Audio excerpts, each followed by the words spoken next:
भगवान बुद्ध ने जो चार आर्य सत्य का प्रस्तापन विवरण विभाजन स्पष्टीकरण किया था, ये सारिपुत्र भंते जी भी वो कर सकते, उनको धम्म सेनापति भी कहा जाता था। अच्छा, ये दूसरे इनके शिष्य हैं। हाँ, ये तथागत बुद्ध अग्रश्रावक थे के। भगवान बुद्ध के। नंबर 1 पे आनंद है। जिस दिशा में ये जाते थे उस दिशा में भगवान बुद्ध को जाने का जरूरत नहीं था।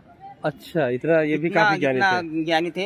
हाँ। ये नदी में कितना पानी बूंद बारिश हो गया, समुद्र में, गांव में, नगर में, जंगल में कितना बारिश हुआ, कितना बूंद गिर गया, ये इतना बता, इतना इनके पास ज्ञान था। अच्छा, इनका हृदय इतना विशाल था कि जैसे कि एक गेंडा रहता है, वो नीचे गर्दन टूटे जाता है, उसपे कोई धूल भी डालता है, कोई सुगंधित द्रव्य भी डालता है, तो ऐसा इनका चित्त था, वो परिकंपित नहीं होता था, इतना समता में प्रतिष्ठित था। सरिपुत्र इनका सरिपुत्र।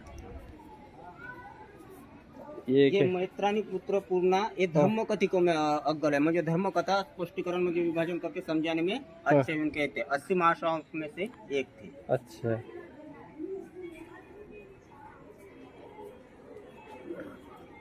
ये महाकच्छानी उज्जैन के रहने वाले थे, राजा चंद्र प्रगोत थे, उनके ये अमात्य थे। तो उनका इच्छा हुआ कि मैं भगवान बुद्ध को बुलाने के लिए उन्होंने इनको भेज दिया था महाकच्छान को। तो उन्होंने कहा था यदि भगवान बुद्ध को मिलने के लिए तो प्रवज्जा की अनुमति दे दीजिए। तो उनको, उनके साथ 8 लोग भी गए थे।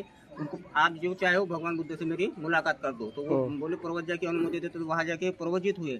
प्रवजित होने के बाद भगवान बुद्ध को बोले आपको चंद्र प्रगोत राजा बुला रहे, तो भगवान बोले आप ही जाओ, क्योंकि ये भी अर्हत हो गए थे। रास्ते में जा रहे थे तो उनको कहीं पे भी एक गांव नगर में गए तो भिक्षा नहीं मिला। तो एक लड़की थी, एक गरीब लड़की थी, गरीब परिवार से, तो उसका केस बहुत सुंदर था और एक राजकुमारी उसको उस केस को मांगती थी। तो वो 1000 कार्षापन देने के लिए भी तैयार थी। तो उसने वो केस उसको दिया नहीं। लेकिन भिक्षु लोग जैसे खाली पात्र लेकर जा रहे थे तो उसके मन में विचार आया कि मेरे गांव में भिक्षु लोग आए और खाली पात्र जा रहे, उनको भिक्षा नहीं मिला। तो बोले जा, अपने दाई को बोले कि जा उस राजकुमारी को बोल दो वो मेरे केस लेना चाहती है। तो उसके पास गई तो वो बोली अब मुझे इसका जरूरत नहीं थी, 8 कार्षापन में देगी तो मैं लेता हूँ। तो उसने अपना केस काट के दे दिया, 8 कार्षापन में ही दे दिया और भिक्षु लोगों को चावल ला के भोजन बना के उनको परोस दिया। तो भंते महाकात्या ने देखा इसने भोजन कैसे प्राप्त किया, तो इन्होंने अपना बाल किया, तो उसको भोजन ग्रहण करते समय ऐसा आशीर्वाद दिया, तो उसको केस जैसे के जैसे वापस आ गए। और उज्जैन जाने के बाद राजा चंद्र प्रगोत को रास्ते में हकीकत भोजन कैसे प्राप्त हुआ राजा ने पूछा, तो उन्होंने सारा हकीकत उसको बता दिया। तो उस लड़की को राजा ने अपनी पटरानी बना दिया, वो गोपाल माता नाम से प्रसिद्ध हुई। ये महाकात्या बनते थे, उज्जैन के रहने वाले थे। ये भी अर्हत हुए थे, भगवान बुद्ध के 80 महाश्रावकों में से एक थे। ये 5 में है। ये राहुल है, भगवान बुद्ध के सुपुत्र। जब भगवान बुद्ध उसमें आए थे, कपिलवस्तु नगरी में आए थे, तो उनकी माता ने बोला कि ये तुम्हारे पिता है। तो बोले उनको अपना ये मांगो, अक्षय निधि है, इनके पास महीने भी नहीं दिखे। जब भगवान बुद्ध का जब बोधिसत्व का जन्म होता है तो 7 चीजें प्राप्त होती, उत्पन्न होती उसी दिन। उसी दिन एक अमात्य उत्पन्न होता है कालूदाई, एक आनंद उत्पन्न होते उनके जो परिचायक सेवा करने वाला, माता पिता की भेंट करने वाला कालूदाई, और एक होता है यशोधरा भी उसी दिन जन्म लेती है। उसी दिन बोधि वृक्ष का भी जन्म होता है। उसी दिन कमल का फूल भी जन्म ग्रहण करता है। अश्वकंथक भी उसी दिन जन्म ग्रहण करता है। और 3 सोने के हंडे उसी दिन निकलते हैं कि यदि वो राजा बने, चक्रवर्ती सम्राट, दोनों हाथों से कितना भी धन दान करते तो वो कभी नष्ट नहीं होता। तो उनकी माता को मालूम था, तो बोले मैंने भी नहीं देखा कि उनके पास इतना अक्षय निधि, जाके उसके पास मांग लो। तो भगवान बुद्ध के पास राहुल आए कि मेरी माता कहती कि आप मेरे पिता और आपके पास अक्षय निधि वो मुझे चाहिए। तो भगवान बुद्ध ने अपना भिक्षा पात्र राहुल के हाथ में दिया और रास्ते में चल गए। चलते चलते तो भगवान बुद्ध का राहुल को स्पर्श हो गया। स्पर्श होते के तो वो बोले कि श्रमणा तेरी स्पर्श कितना सुखदायक, तो वो छाया में रख दे तो तेरी छाया कितनी शांतिदायक, क्योंकि वो उनके पिता भी थे और भगवान बुद्ध भी थे। तो मेरी माता कहती कि आप मेरे पिता और आपके पास जो अक्षय निधि हो हमें दे दीजिए। तो भगवान बुद्ध कहले मैं सोने चांदी हीरे दूंगा तो इसी जन्म में रहूंगा, मेरे पास धम्मों का विपुल संपत्ति, यदि उसका तुम संभाल करोगे तो मैं उसे देने के लिए तैयार हूँ। तो राहुल बोले हाँ मुझे वो चाहिए। तो सारिपुत्र भंते जी को बोले इनको प्रवजित किया जाए। तो उनको प्रवजित किया। महामोगलान भंते जी दायास बने थे। 7 साल की उम्र में भगवान बुद्ध ने अपने पुत्र राहुल को प्रवजित भिक्षु बन गए। उसी से सामने दीक्षा का आरंभ हो गया है।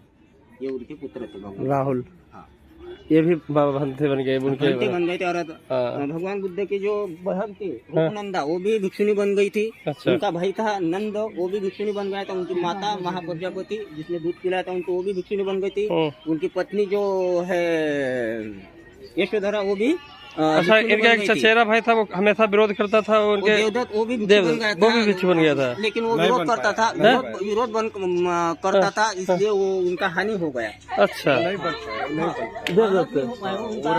यशोदा कमरे में चला गया था। वो हानि हो गया उन्होंने श्राप दिया कि मेरे पति तो वो हो गए हैं बहुत हो, लेकिन तुम इस उम्र में आ रहे हो। जब वो बुजुर्ग हो गए थे तब उनके कमरे में घुस गया था वो। अच्छा, देवदत्त था। ये सुबुति है, ये ऐसे थे कि इनके पास बहुत सारा चमत्कार था। एक बार बहुत सारा लोग भगवान बुद्ध के पास धम्म उपदेश करने के आए थे, लोगों में उनकी ख्याति पसरी थी, इनके पास ऐसा ऐसा चमत्कार है। तो भगवान बुद्ध धम्म उपदेश करे तो उनको समझ में नहीं आ रहा था। तो सुबोधि भंते की तरफ भगवान बुद्ध ने जैसे देखा तो सुबोधि भंते जी आकाश में गए, आकाश में जाकर आकर भगवान बुद्ध को नमस्कार करते थे कि मैं इनका शिष्य हूँ, ये गुरु है, मैं शिष्य हूँ, गुरु, ऐसा 7 बार कर दिया। तो उन लोगों को समझ में आ गया कि यदि गुरु शिष्य में इतना क्वालिटी है तो गुरु में कितना होगा। तो भगवान बुद्ध ने धम्म उपदेश किया तो उन लोगों को ज्ञान हो गया था। सुबोधि 80 महाश्रावकों में से ये भी भगवान बुद्ध के पहले सेवा करते थे। अच्छा अच्छा,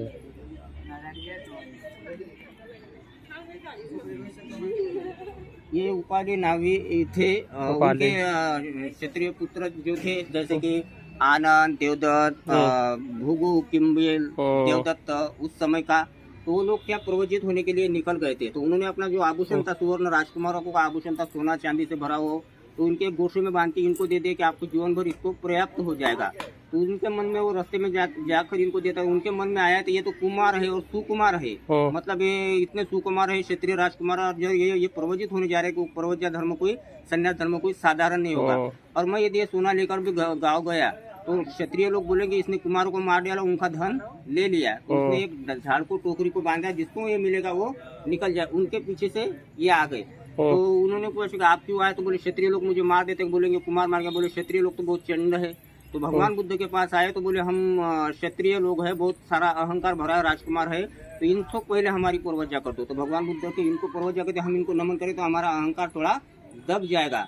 तो भगवान बुद्ध का सबसे पहले इनको प्रवजित कर दिया। तो ये अर्हत हुए। अर्हत होने का जितना भी विनय पिटक आता है भगवान बुद्ध के बाद, तो उसके बाद इन्हीं से परंपरा से चला आता है। विनय पिटक में ये अग्र हो गए, अर्हत हो गए थे।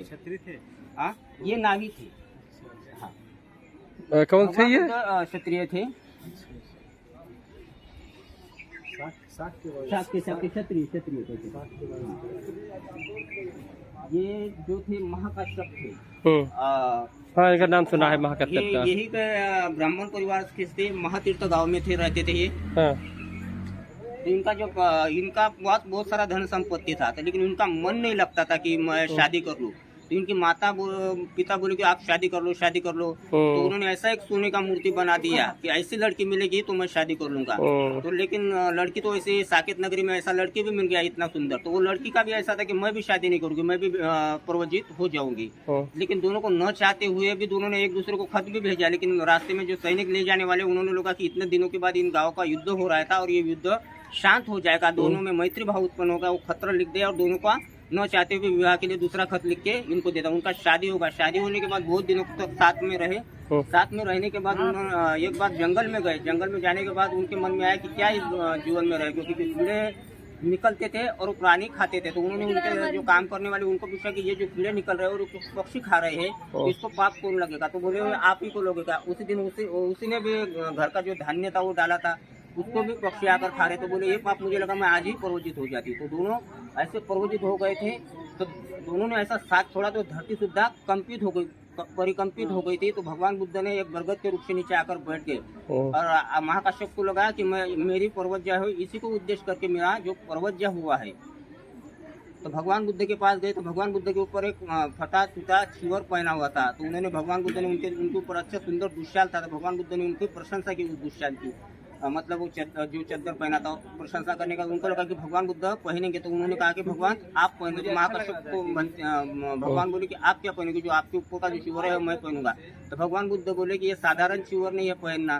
तो बोले मैं पहन लूंगा। जीवन भर उनको पिंड पाते म्हणजे भिक्षाटन करके ही रहना पड़ेगा। जीवन भर 500 किलो म्हणजे फटे चिथड़े चिवरों का जो कूड़े पे ढेर पे बनता फेंका जाता है, उस कपड़े का ही चिवर पहनना पड़ता है। जीवन भर अरण्य पहनना पड़ता है। इनके ऊपर भी 32 महापुरुष लक्षणों में से 6 लक्षण थे इनके ऊपर भी। और ये भगवान बुद्ध का चिवर इन्होंने पहने, मतलब इनको अंदर वो गुण था।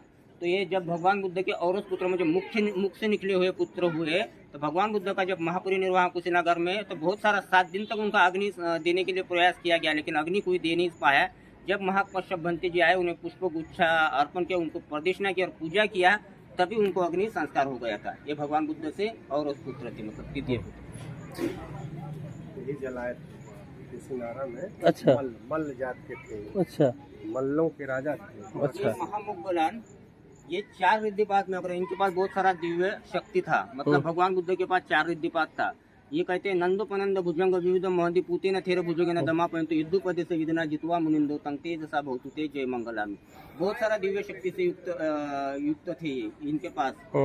मतलब ऐसा था कि भगवान बुद्ध के बाद संसार में जितना भी चमत्कार है ये दिखा सकते हैं, ऐसा कोई चमत्कार नहीं था कि ये नहीं दिखा सकते थे। अच्छा। ये इस लोक में धरती के आकाश में भी जा सकते हैं, स्वर्गलोक में भी जा सकते हैं, वहाँ पे जाकर लोगों से पूछ सकते थे ये देवी आपने कौन सा ऐसा कुशल कर्म कर दिया, ये पुण्य कर्म से आपको इतना वैभव, एवं सुख संपत्ति प्राप्त हो गया। तो कोई बोलता कि हमने जो अरहत लोग हैं, जो संत हो गए, अरहत हो गए, जिनका तृष्णा का हमें केवल 1 गिलास पानी दे दिया, बैठने के लिए आसन दे दिया, नमस्कार कर दिया।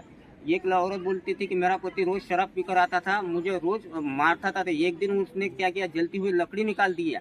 तो मुझे मेरे मन में आया कि मैं अपने पति के ऊपर यदि क्रोध करूंगी तो मेरा लिए ठीक नहीं, क्योंकि मेरा स्वामी है, मेरा प्राण भी हरण कर लेते। मैंने अपने पति के ऊपर क्रोध नहीं उत्पन्न किया, उसी कुशल कर्म के मुझे स्वर्ग का सुख मिल गया। मतलब क्रोध न करने से उसको सुख मिल गया। तो वहाँ से वो आते थे और लोगों को वैसा का वैसा बताते थे कि क्रोध मत करो, मतलब दान मत देना, ऐसा ही ये इतना इनका ज्ञान था। यदि दुर्गति के लोगों में गया तो उन लोगों को जाते थे तो उनको पूछते थे आपने ऐसा क्या इतना एक दुर्गति के लोग में एक ऐसा एक कढ़ाई में गर्म पानी खोलता हुआ पानी वो ऊपर डालता था अपने ऊपर और बहुत सारा पीड़ा सहन करता था। तो बोले कि आप इतना दुख क्यों सहन कर रहे हो? तो मैं मनुष्य लोक में गया था, मूसावती में झूठ बोल के लोगों को फंसाता था, उसको कर्म के कारण मुझे ये दंड भोगना पड़ा। और लोगों में जाके भंते जी ये बताइए कि मूसावता मतलब झूठ मत बोलिए। तो ऐसा वो लोगों को आके बताया, ऐसा स्पष्टीकरण कि इससे क्या होता है। तो इनका इतना इनके पास बल था।